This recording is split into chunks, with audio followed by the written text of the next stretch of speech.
대통령으로서 국민 여러분께 간곡히 호소드립니다. 저는 오로지 국민 여러분만 믿고 신명을 바쳐 자유 대한민국을 지켜낼 것입니다. 저를 믿어주십시오. 감사합니다. 이 계엄 선포문은 세 가지 방향을 지목하고 있습니다. 첫째, 반국가 세력을 일시에 처단해야 한다는 것입니다. 이승만 대통령이 건국할 당시 박헌영이 남로당 세력의 잔재가 확대되어 오늘날의 사태를 일으킨 원인이 되었습니다. 박정희 대통령의 5.16 혁명으로 반국가 세력이 제압되어 대한민국은 세계 경제 6위, 군사력 6위로 세계가 부러워하는 나라로 우뚝 성장했습니다. 그러나 이재명을 추종하는 자들로 인해 주한 미군을 철수하고 대한민국을 북한의 연방제로 넘기고 대기업을 해체하려고 하는 최악의 위기를 맞이하게 되었습니다. 둘째, 국방부 장관과 감사원장 등 대통령이 지목한 인사들을 다 탄핵하는 인류 역사상 전례가 없는 사건을 건국 이후에도 없었던 일을 국회가 자행했습니다. 셋째, 예산 편성에 있어서 어린이 돌보미, 경찰 판공비, 군부대 부사관 및 직업군인들의 월급 상승안을 전면 부정하고 0으로 처리한 것입니다. 윤석열 대통령은 검찰 수사와 감사원의 감사 등 어떤 방법으로도 이를 해결할 수 없어 부분적 계엄령을 선포할 수밖에 없었습니다. 존경하는 국민 여러분, 대한민국을 북한에 넘길 수는 없습니다. 이번 토요일 오후 1시 대한민국을 사랑하고 대한민국에서 살기를 원하시는 분들은 광화문 광장으로 몰수히 모여주시기를 간곡히 부탁드립니다. 만약 대한민국을 원치 않는 분들은 차라리 북한으로 가야 할 것입니다. 이제 대한민국은 대한민국을 선택하는 세력과 북한을 선택하는 세력으로 나뉘었습니다. 4.19 혁명은 학생들이, 5.16 혁명은 군인들이 나섰던 것처럼 이제 우리는 광화문 광장에서 시민혁명으로 윤석열 대통령의 계엄령을 완성할 것입니다. 토요일 오후 1시까지 꼭 참석해 주시기를 간곡히 부탁드립니다. 국민혁명의장 정광훈 드림. 만세! 헌법학자 제1호를 모시겠습니다. 대통령의 계엄 연설이 이게 하자가 있어요? 전혀 없습니다, 목사님. 없어요? 헌법에 문제 없어요? 네.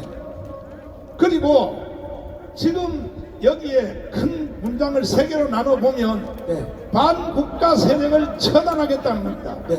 이것이 헌법 위반 되나요?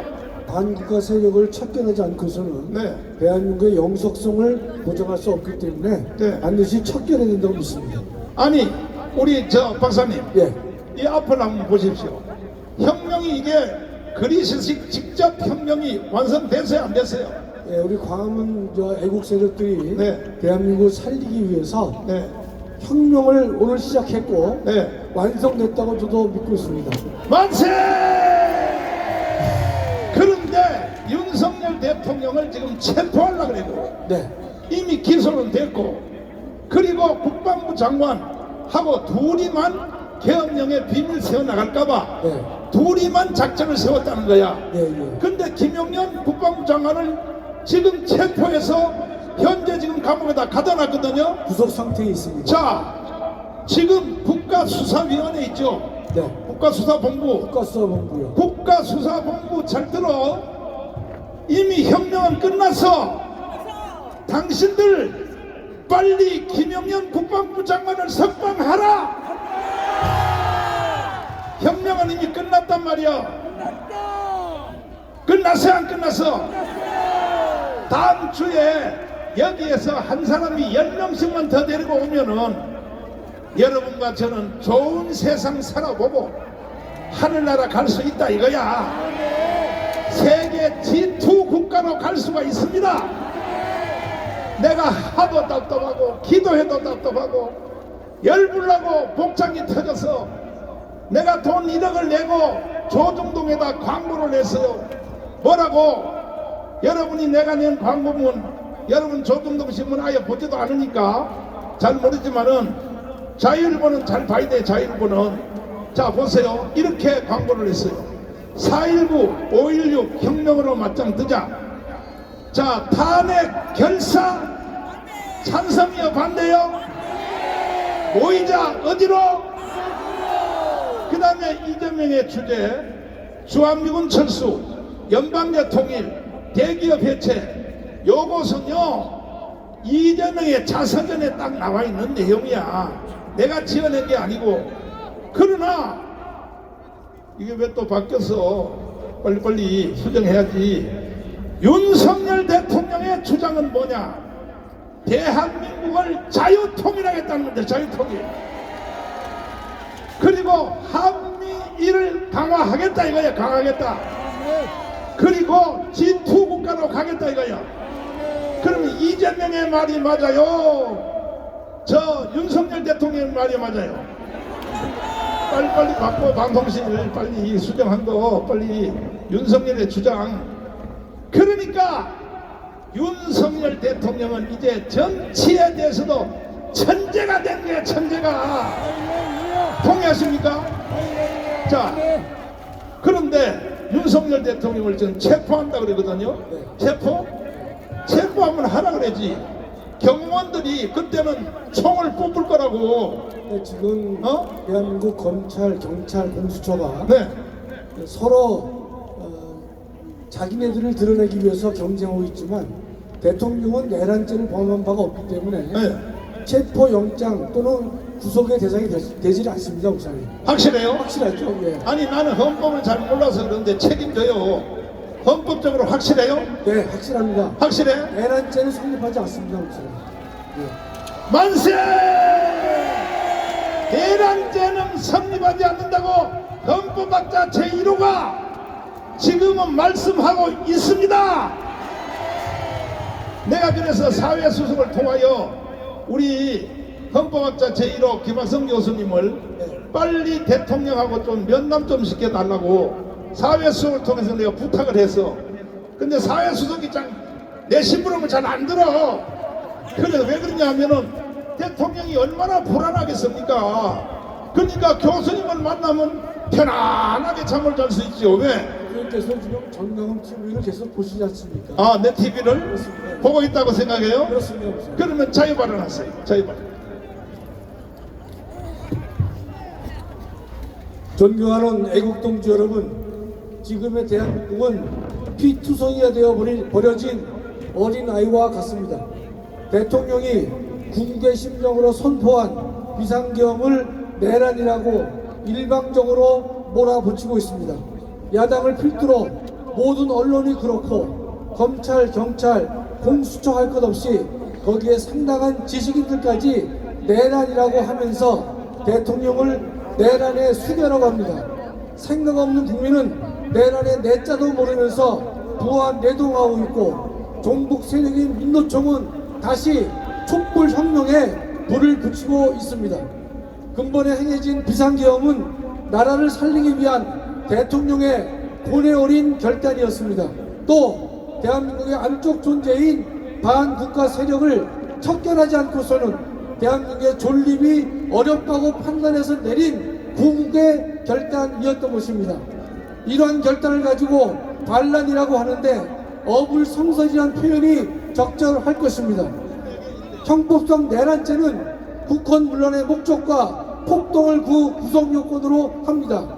여기서 폭동이란 한 지방의 안녕과 질서를 파괴할 정도의 대규모라야 하는데 대부분은 말하고 있습니다.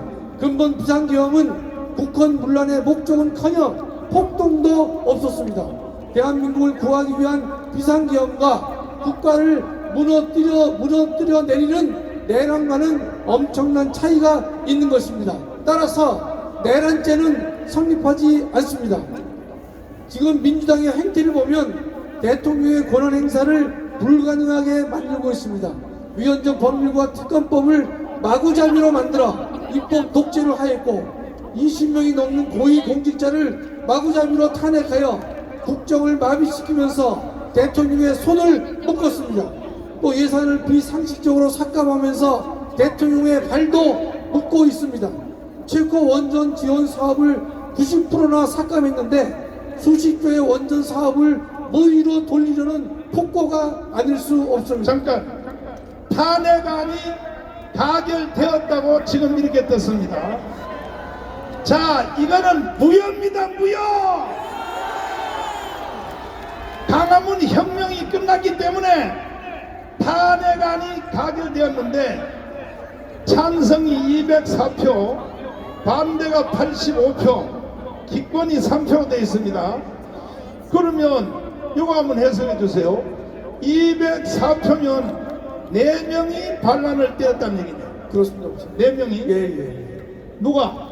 그때 국민의힘 정당. 국민의힘 명당에서요 7명 중에서 12명이죠. 12명. 12명이 반란을 때렸다고? 예. 자, 국민의힘 정당은 해체하라! 이들은 우파 정당이라고 볼 수 없어. 해체하란 말이야. 윤석열 대통령님 위로를 받으세요. 차라리 전화위복이 됐어요. 반드시 우리는 대통령님을 지켜낼 것입니다. 아멘. 마지막 연설. 대통령의 탄핵이 가결됐다는 말을 들으니까 좀 힘이 빠지지만 그러나 힘을 내서 함께 노력해야 될 것 같습니다. 대통령은 비상계엄의 발동과 해제에 국무회의 심의를 모두 거쳤기에 절차적 흠은 존재하지 않습니다. 근본 발동된 비상계엄이 상황 요건을 충족했는가에 관해서는 다툼의 여지가 있습니다. 그러나 전시사변 기타에 준하는 국가 비상사태인가의 판단은 오로지 대통령의 고위권한이며 이러한 고위권한을 통치행위라고 부릅니다. 통치행위란 고도의 정치적 판단으로 사법심사의 대상에서 제외되는 국가작용을 말하는 것입니다. 대통령은 두 가지의 지위를 지닙니다. 하나는 행정부의 수반의 지위로서 입법부와 사법부의 장과 동렬의 지위를 가집니다. 또 다른 하나는 국가원수의 지위를 지닙니다. 국가원수로서의 지위는 입법, 사법, 행정의 3부를 뛰어넘는 지위로서 근본 발동된 계엄은 국가원수의 지위에서 행한 것으로 사법심사의 대상이 되지 않습니다. 헌법재판소도 대통령의 고도의 정치적 결단인 비상계엄 선포 그 자체에 대해서는 사법심사가 되지 않는다는 입장을 보이고 있습니다. 존경하는 애국동지 여러분, 근본 비상계엄은 통상의 계엄과 많은 다른 특징을 지니고 있습니다. 주말이 아닌 평일을 선택했고 300명도 안 되는 병력을 실무장도 하지 않은 상태로 투입했으며 단전 단수도 하지 않았고 국회에 해제 요구가 있었을 때 바로 해제했습니다. 300명도 안 되는 병력으로는 국회 봉쇄가 불가능할 것입니다. 이런 상황을 종합해보면 대통령은 국회를 봉쇄할 의도가 없었다고 여겨집니다. 이틀 전 대통령의 담화를 접하면서 근본 비상계엄 선포와 관련된 많은 의구심이 단번에 해결되었습니다. 대한민국이 처해 있는 위기 상황을 국민에게 알려야 했다는 대통령의 고민을 읽을 수 있었습니다. 지금의 대한민국은 피투성이 그 자체인 것입니다. 경찰과 검찰은 이성을 상실했고 언론기관은 타락했습니다. 또한 지식인은 양심을 저버렸고 목회자들은 침묵하고 있습니다. 대통령의 출국을 금지하는 조치가 취해졌고 검찰, 경찰, 공수처가 각각 수사기관을 자처하면서 싸우고 있는데 그 모습이 가관입니다. 조직의 존재감을 과시하는 것을 넘어 누구에게 잘 보이려고 그런지는 몰라도 이러한 모습에 참담한 심정을 금할 수 없습니다. 여당 대표란 자는 헌법적 근거도 없이 대통령의 질서에 있는 퇴주를 운운하기도 했습니다. 이런 여당 대표의 반헌법적 발상에 대해 우원식이나 이재명까지 나서서 위헌적인 행동을 그만두라고 합니다. 존경하는 애국동지 여러분, 오늘 국회는 대통령 탄핵 소추를 의결하려고 하고 있습니다. 대통령의 직무를 정지하는 것을 이와 같은 중차대한 대통령 탄핵 소추를 동네 공무원 해임하듯 하려고 합니다. 저들은 위헌 위법이라고 주장만 하지 위헌 위법을 입증할 증거도 없고 조사도 하지 않았습니다. 언론 기사 몇 개를 참고 자료로 첨부하고 있을 뿐인 것입니다. 의회 독재 그 이상도 그 이하도 아닙니다. 또한 부결된 탄핵 소추를 바로 회기를 받고 의결에 붙이고 있는데 광란의 칼춤일 뿐인 것입니다. 참고로 미국은 닉슨의 워터게이트 사건에서 상하 양원의 1년 6개월의 조사를 거친 후 비로소 탄핵 소추가 이루어졌습니다. 존경하는 애국동지 여러분, 천만이 모여 정의를 외치면 사탄의 세력은 무너질 것으로 확신합니다. 기도하고 행동하면 주님은 반드시 우리에게 새 길을 보여주실 것으로 믿습니다. 대통령이 국민과 함께 싸우겠다고 하셨으니 우리도 대통령을 믿고 대통령과 함께 반국가 세력과 싸워야 할 것입니다. 오늘의 광화문 혁명은 이제 시작일 뿐인 것입니다.